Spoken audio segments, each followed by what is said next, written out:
Hello students, hope you all are doing good. Today we are starting a chapter named Evolution of Writing and Communication. Now what is writing? पहले के जो लोग थे in early human being थे लिखना नहीं जानते थे, तो राइटिंग कैसे शुरू हुई?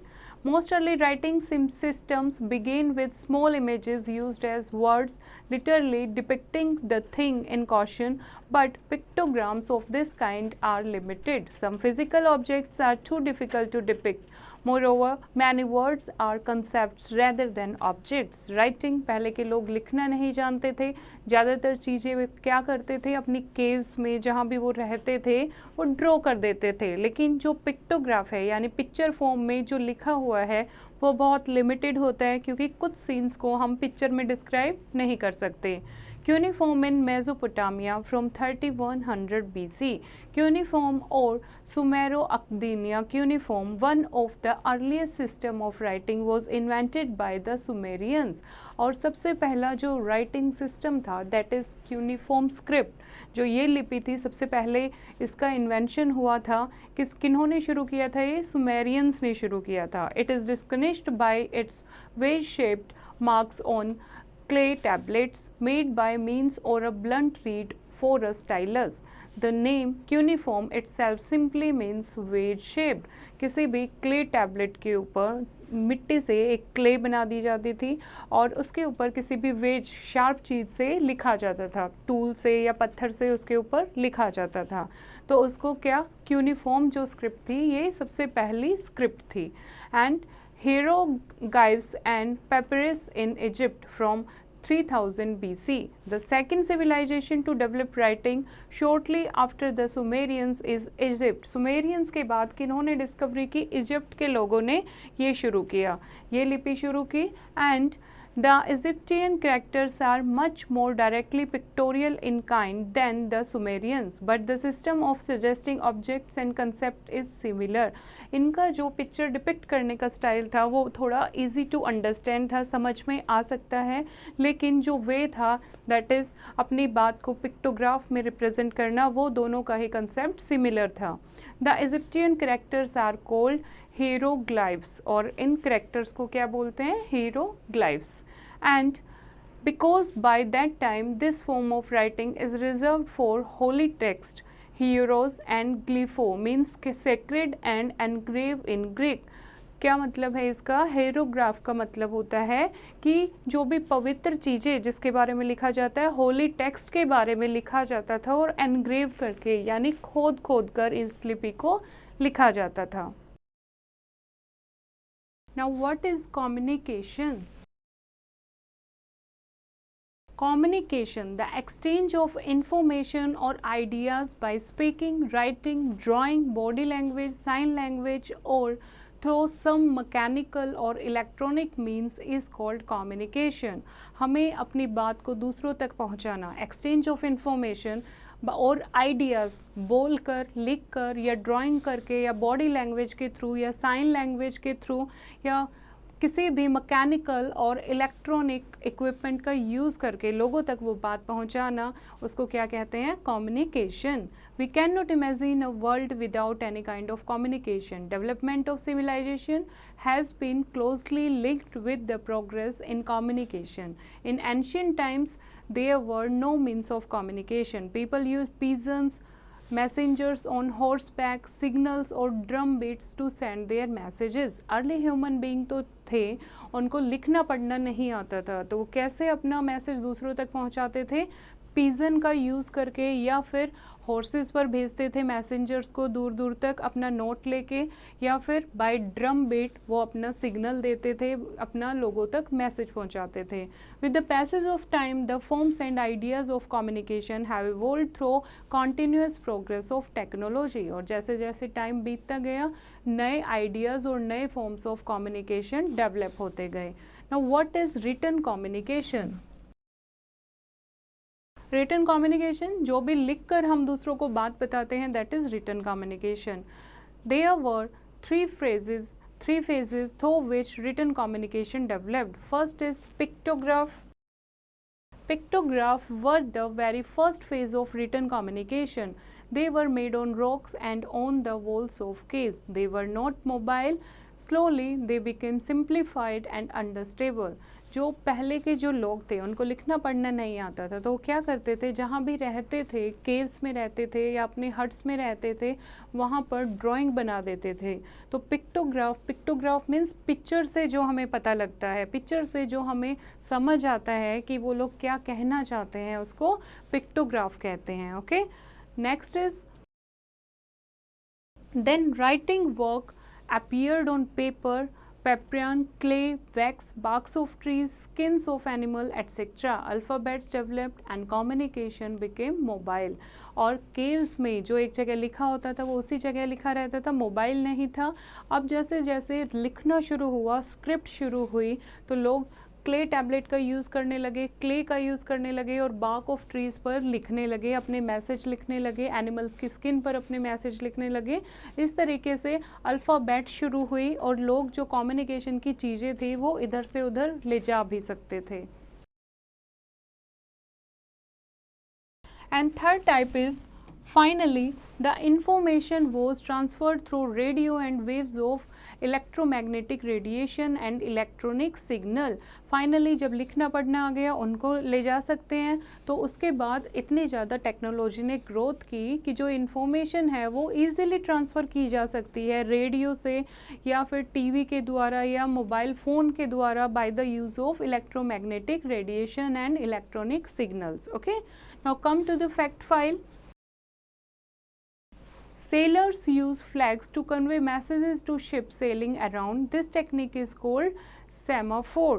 जो सेलर्स होते हैं, जो जहाज़ चलाते हैं, वो सेलिंग करने के लिए क्या करते हैं, एक फ्लैग यूज़ करते हैं जिससे वो सिग्नल देते हैं कि आगे रुकना है, आगे खतरा है या क्या है, और इस टेक्निक को क्या कहते हैं, semaphore. Okay, we have studied the written communication is permanental as it is written, and until it is destroyed it says.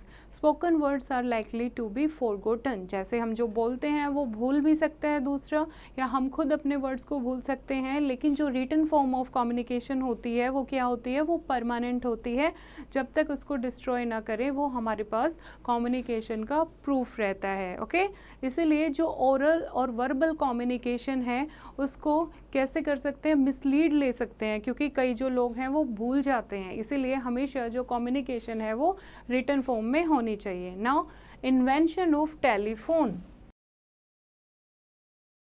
अब साइंस ने टेक्नोलॉजी ने इतनी तरक्की कर ली है कि हमारे पास टेलीफोन्स हैं. Telephones are very useful means of communication. They are the fastest means of audio और spoken communication.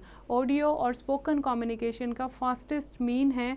They are also the cheapest, the easiest and the most comfortable means. They connect people living far and near. We can talk to people next door or in a foreign country instantly. अगर कोई दूसरे room में भी हैं तो हम easily telephone से बात कर सकते हैं विद इन अ सेकेंड. अगर कोई फॉरेन कंट्री में है तो भी डजेंट मैटर, हम easily with in a 1 second बात कर सकते हैं. Telephone was invented by Alexander Graham Bell in 1876. किसने इन्वेंट किया था टेलीफोन?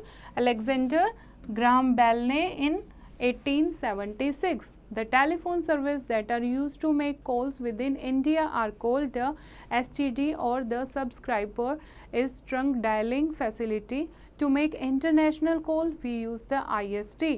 जो इंडिया में लोकल हम एक कंट्री के अंदर जो कॉल करते हैं उसको STD का नाम बोला जाता है, और अगर हम इंटरनेशनली यानी दूसरे देश में अगर हमें बात करनी होती है तो हम IST कॉल्स यूज़ करते हैं, IST सर्विस यूज़ करते हैं. We make calls using the mobile phone which we can conveniently carry with us. We can also send written communication through SMS and facility available on all mobile phone. और हम easily हम कोई भी message लिख कर भेज सकते हैं मोबाइल से, जो easily मोबाइल फ़ोन का यूज़ करके हम रिटन फॉर्म में भी कम्युनिकेशन एक दूसरे को एक दूसरे देश में भेज सकते हैं. And PCOs, that is public call offices, have been set up in rural areas where everyone does not have a telephone line at home. People can pay a small amount and make calls from a PCO. PCO, that is called public call offices, ऐसे rural areas जहाँ पर हर एक बंदे के पास, हर एक लोगों के पास phone नहीं होता है, घरों में सबके पास फ़ोन नहीं होता, गांव का जो मोस्टली एरिया होता है वहाँ पर पीसीओ बूथ लगा दिए जाते हैं ताकि कम पैसे देकर लोग इजीली एक दूसरे से बात कर सकें। Now what is Telegram? Telegram is the machine which is used to send messages using the dots and dash code. Dots and dash code का यूज़ करके टेलीग्राम से हम मैसेज शेयर कर सकते हैं। टेलीग्राफ मशीन आपको पिक्चर में दिखाई हुई है। The message send through a telegraph machine is called a Telegram. तो टेलीग्राफ मशीन से जो मैसेज भेजते हैं by the code of dots and dash, उसको क्या कहते हैं उस मैसेज को? Telegram. And Samuel Morse invented telegraph and devised this method of sending message in 1837. किसने इन्वेंट किया था टेलीग्राफ का? मोर्स ने। ओके, सैम्यूल मोर्स ने। The sender would send messages through dots and dash and the receiver of operator receiving the message would translate the dot and dash message into words. Telegrams are no longer used in our country. और जो receiver होता है वो same form में उसको message मिल जाता है और उसको वो वर्ड्स में कन्वर्ट कर लेता है, लेकिन अभी हमारी कंट्री में टेलीग्राम का ज़्यादा यूज़ नहीं होता है या बिल्कुल भी यूज़ नहीं होता क्योंकि उनकी जगह अब मोबाइल फ़ोन ने ले ली है। Okay, come to the next, that is printing press. Printing press. Before the invention of printing press, the Chinese used blocks of to print books. पहले जो चाइनीज़ थे वो क्या यूज़ करते थे? ब्लॉक लकड़ी के ब्लॉक होते थे, उनको प्रिंट करने के लिए, प्रिंट में यूज़ करते थे। बुक को प्रिंट करने के लिए लकड़ी के ब्लॉक को यूज़ करते थे। They would carve designs or the desired symbol on a block of wood, apply it on the carved side and press it hard on the paper. कैसे करते थे? पहले वो लकड़ी के ब्लॉक पे लिखते थे या डिज़ाइन बनाते थे, फिर उसको कलर करते थे, कलर में डिप करते थे और पेपर पर हार्डली प्रेस करते थे तो उस पर प्रिंट हो जाता था। The paper would get an impression of the symbol but this method was very time consuming. It would take too long to print several copies of a book. तो बहुत सारी, अगर एक बुक की हमें और भी कॉपी चाहिए तो ये बहुत टाइम कंज्यूमिंग प्रोसेस था। In 1450 John Gutenberg invented the first usable printing machine. तो उसके बाद इस प्रॉब्लम को सोल्व किसने किया? जॉन गुटेनबर्ग ने, जिसने 1450 में प्रिंटिंग मशीन का इन्वेंशन किया। It is thought to be a milestone in the history of printing, और ये एक माइलस्टोन का काम किया। An idea flash to Gutenberg that instead of using wooden blocks metal letters could be more useful for printing. उसने सोचा लकड़ी के ब्लॉक यूज़ करने से अच्छा है कि ये जो भी लेटर्स हैं मैं किसी मेटल पर प्रिंट करा दूँ और उससे ईजिली क्या हो जाए? प्रिंटिंग हो जाए। And he arranged movable moulds of letters to form words, line and a full page. This is called typesetting. A typeset page would be smeared with ink and pressed on a sheet of paper. The impression of text would be transferred to the paper. और इसमें metal पर छोटे छोटे alphabet और word का एक type set बनाया गया जो कि पेपर पर टेक्स्ट का किसी भी इम्प्रेशन करना बहुत ईजी हो गया। After printing the books the metal mould would be dismantled and used to print another book. With this method books were printed faster. और इस तरीके से जब एक बुक का प्रिंट ख़त्म हो जाता था तो फिर से टाइप सेट को चेंज कर दिया जाता था और दूसरी बुक को प्रिंट किया जाता था। तो पहले जैसे बार बार वुडन ब्लॉक का यूज़ करके वो प्रिंट करते थे तो उसको ईजी कर दिया था प्रिंटिंग मशीन ने। Now next is computers and internet. Computers and the internet or World Wide Web has totally changed the way of communication. Computers help in running our business efficiently. Computers perform calculation in seconds that would otherwise take a much longer time. They are used as monitors in aircraft, ships and cars to find the geographical position, fuel usage and engine temperature. These are two kinds of personal computer, that is PC and desktop computer and laptop computer. Computer जिसको सबको पता है अब computer कितना हमारे लिए useful है और इंटरनेट हमारे लिए कितना यूज़फुल है, कैसे हम कंप्यूटर से इजीली कैलकुलेशन कर सकते हैं और इंटरनेट का कंप्यूटर में यूज़ करके हम एज अ मॉनिटर एयरक्राफ्ट में, शिप में और कार में यूज़ कर सकते हैं ताकि वो हमें लोकेशन बता सकें. और जो कंप्यूटर हैं वो दो टाइप के होते हैं, personal computer, desktop computer, that is laptop computer. Desktop computer क्या होते हैं, जो घर और ऑफिसेज में होते हैं, एक ही जगह पर फिक्स होते हैं, ये होते हैं आपके डेस्कटॉप कंप्यूटर. और laptop computers are portable and easy to handle, they can be carried and used anywhere any time. और these are the type of laptop computer जो कि हम इजीली इधर से उधर मूव कर सकते हैं. And the internet is a worldwide network of computer. Through it we receive new information on different topic and issues. Through it we can send and receive electronic mail, that is email, to and from any part of the world. Using a search engine on the internet we can find out information about anything. और internet जो कि world wide network of computer से connected है, internet का use करके हम कोई भी इंफॉर्मेशन रिसीव कर सकते हैं, सेंड कर सकते हैं.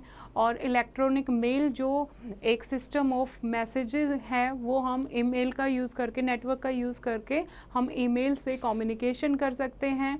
और क्या कर सकते हैं हम इंटरनेट से, किसी भी चीज़ के बारे में सर्च इंजन का यूज़ करके किसी भी चीज़ के बारे में हम जानकारी प्राप्त कर सकते हैं. Okay, now come to the next, that is satellites. A satellite revolve around a planet. They are natural और man-made satellite. सैटेलाइट क्या होती है, जो प्लैनेट के चारों तरफ रिवॉल्व करती है. और दो टाइप की सैटेलाइट होती है, natural and man made. The man made और the artificial satellite orbit the earth and help in. जो नेचुरल सैटेलाइट है जैसे कि मून एंड आर्टिफिशियल सैटेलाइट है, दोनों प्लैनेट के चारों तरफ चक्कर लगाती है. अब हमारी अर्थ की जो आर्टिफिशियल सैटेलाइट हैं वो एक ऑर्बिट में मूव करती रहती हैं और क्या क्या काम करती हैं, क्या हेल्प मिलती है हमें. First is predicting the weather and tracking hurricanes. जो भी वेदर फोरकास्ट को प्रिडिक्ट करने में और कोई भी अगर नेचुरल डिसास्टर आना है उसको ट्रैक करना बहुत ईजी हो गया है with the help of satellite. Understanding the space and the other heavenly bodies. Space में क्या क्या चीज़ें हैं, स्पेस कैसे बना है, वहाँ पर और कौन सी हेवनली बॉडी है, उनकी स्टडी में सैटेलाइट बहुत ज़्यादा इम्पॉर्टेंट हैं. There are some satellites which are used mainly for communication such as beaming TV signal and phone calls around the world. और कुछ सैटेलाइट्स हैं जिसके द्वारा हम फ़ोन पे इजीली बात कर सकते हैं, कम्युनिकेशन कर सकते हैं, टीवी पर हम डायरेक्ट जो है ब्रॉडकास्ट देख सकते हैं. तो these are the uses of the satellite. Now come to the fact file. A group of more than 20 satellites make up the global positioning systems or GPS, which help in finding out the exact location of a place. A group of more than 20 satellite, 20 satellite से ज़्यादा का जो satellite का group होता है वो एक global position बता देती हैं जिसको GPS हम बोलते हैं. उससे GPS की हेल्प से हम कोई भी लोकेशन, कोई भी प्लेस इजीली फाइंड आउट कर सकते हैं. Before satellites, TV signals didn't reach far. They would trail off into space instead of following the Earth's curve, as TV signals travel in straight lines. Satellite से पहले TV signal दूर दूर तक नहीं पहुंच पाते थे, सिर्फ जो है आपका एंटीना यूज़ करते थे. तो एंटीना से सिर्फ स्ट्रेट लाइंस आती थी और जो टीवी सिग्नल हैं वो अर्थ पर पहुंचने की बजाय स्पेस की तरफ मूव करते थे. Setting of telephone wires over long distances or underwater was difficult and very expensive with satellites. These TV signals and phone calls are sent upward to a satellite instantly. These signals are sent back in different locations on the earth.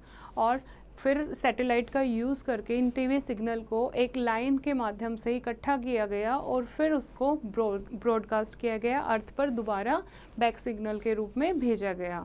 Today we are able to watch live shows and other program on television because of the communication satellite. ये आप देखोगे communication satellite लगी है, बहुत सारी satellite लगी होती हैं, तो वर्ल्ड में कुछ भी चल रहा होता है वो हम लाइव देख सकते हैं because of the satellites. These satellites receive signal from the television station on the earth. The station on the earth receive these signals and transmit them further to the television set in the form of pictures. Without these communication satellite, it would not have been possible to view live programs, matches being held across the world. अगर ये satellite ना हो तो signal पहुंचना बहुत मुश्किल है space तक और स्पेस से बैक अर्थ तक, और हम जो ये लाइव मैच देखते हैं या कोई भी लाइव प्रोग्राम देख सकते हैं वो पॉसिबल नहीं होता. Okay, now come to let us revise. Most yearly writing systems begin with small images used as words. जो मोस्ट अर्ली राइटिंग बिगेन थी, राइटिंग जो शुरू हुई थी वो कैसे शुरू हुई थी? सबसे पहले छोटी छोटी इमेजेस से शुरू हुई थी जो कि वर्ड की फॉर्म में यूज़ किए जाते थे. द एक्सचेंज ऑफ इंफॉर्मेशन और ideas by speaking, writing, drawing, body language, sign language और थ्रू सम मैकेनिकल और electronic means is called communication. Communication क्या होती है? एक्सचेंज ऑफ इंफॉर्मेशन या idea by speaking and by writing, drawing और body language, that is communication. Pictographs were the very first phase of written communication. सबसे पहले written form of communication का first part क्या है? Pictograph. Telephones are the faster means of audio और spoken communication, and telegrams are no longer used in our country. Before the invention of printing press, the Chinese used blocks to print books. Printing press जब तक नहीं बनी थी तो Chinese क्या use करते थे? ब्लॉक ऑफ वुड को यूज़ करते थे बुक प्रिंट करने के लिए. Computers perform calculations in seconds that would otherwise take a much longer time. Computer जो है उन पर कैलकुलेशन करना बहुत ईजी है क्योंकि बहुत कम टाइम लेते हैं ये. Desktop computers are installed at homes and offices. Home और ऑफिस में जो एक ही जगह पर जो कंप्यूटर रखते हैं हम उनको डेस्कटॉप कंप्यूटर कहते हैं. The internet is a world wide network of computers and a satellite revolves around a planet. There are natural और man-made satellites. सैटेलाइट क्या होता है? जो प्लैनेट के चारों तरफ घूमते हैं, और नेचुरल सैटेलाइट भी होती हैं और कुछ मैन-मेड सैटेलाइट्स भी होती हैं. Today we are able to watch live shows and other programs on television because of communication satellites. आजकल हम जो भी लाइव प्रोग्राम देख सकते हैं, जो भी मैच हम देख सकते हैं, वो because of the communication satellites देख सकते हैं. आई होप बच्चों आपको ये चैप्टर समझ आया होगा. फिर से इसको रीड करेंगे और एक्सरसाइज की प्रैक्टिस खुद करेंगे.